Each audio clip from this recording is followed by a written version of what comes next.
Okay, every time I stop recording, it starts barking again. What?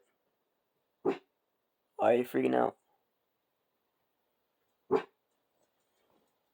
They ran out into the hallway like there was somebody out there, and I'm hooked up to a charger. I don't think there's anybody out there. This is like the third time this has happened. Maybe. Third or fourth. He's just old, so it's probably just that, but I don't like the thought that somebody could be breaking in and I just wouldn't know. Well, I don't fucking know what they could have been barking at because everything's still locked up from last night when I locked it up.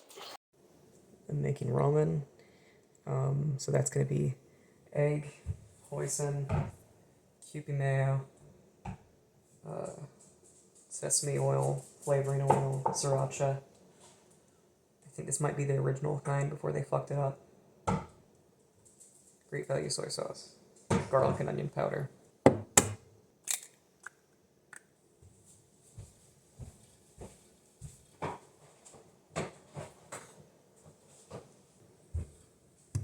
For now, I'm just getting the egg in there. I'm gonna heat it up for a little bit longer, let that cook some, and then add my shit. My hands are wet from washing egg.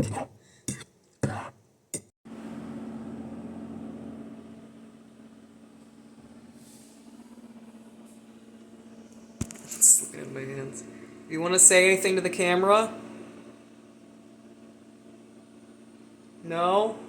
I have any coffee creamer available at the moment. So that means country girls are gonna make do.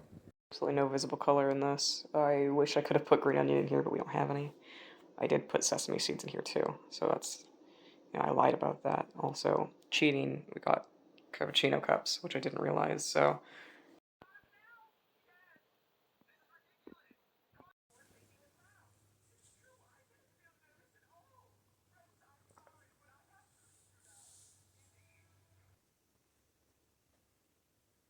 So, there was a couple of those clips that were from June 4th.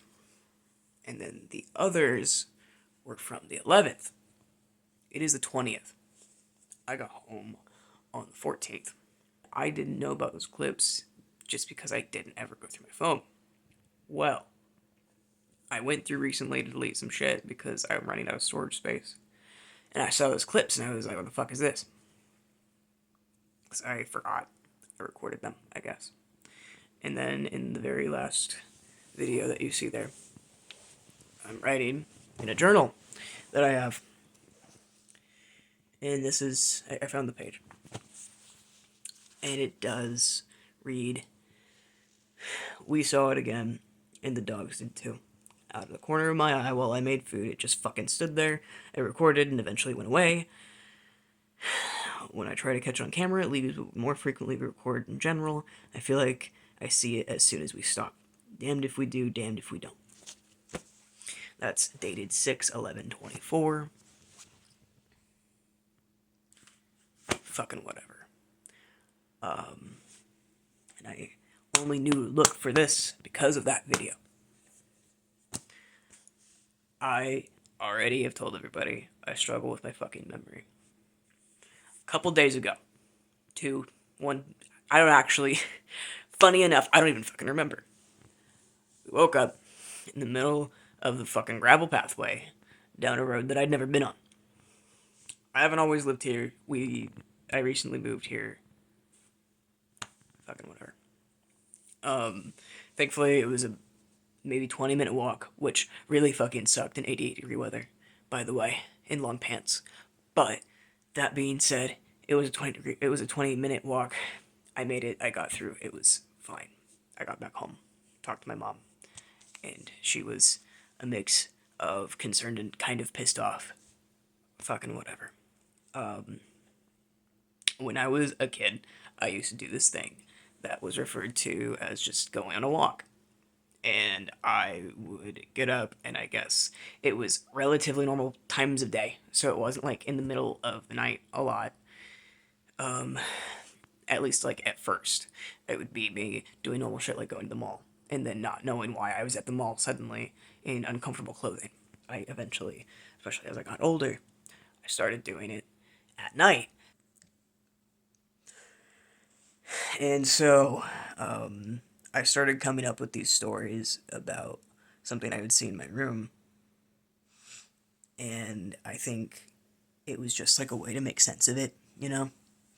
It's almost expected for a kid to start like making up stories about monsters they see in their room at night, through like the crack of the open closet door or some stupid shit. And that's just kind of what I did.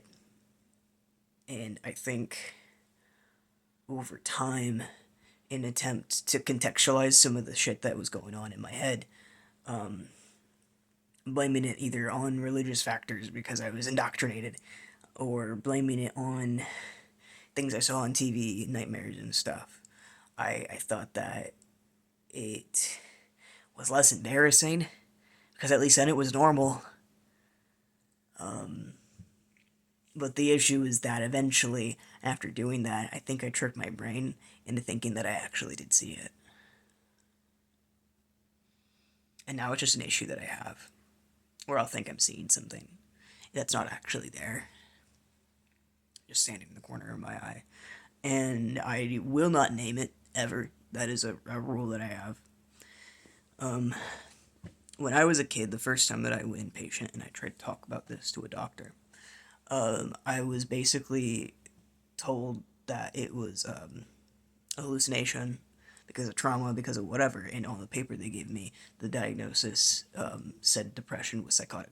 I think it was like depression with psychotic features, or something like that. And I will tell you now that was a misdiagnosis. I do not have that. Because part of that was hearing voices. And I do have. Sorry, that's my cat. Hey.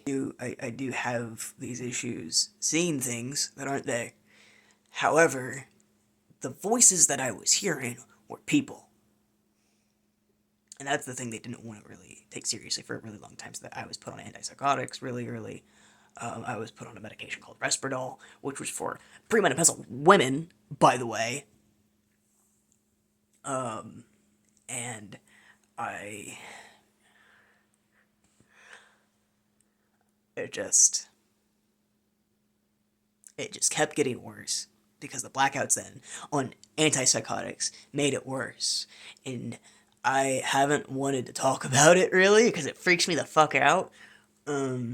Because I remember when my family found out, and I remember the church services and the prayer time, and I remember writing prayer after prayer in my journal, thinking maybe they're right, maybe there's something wrong with me. And I tried to just suppress it. And that's what I keep trying to do, is I keep trying to suppress it.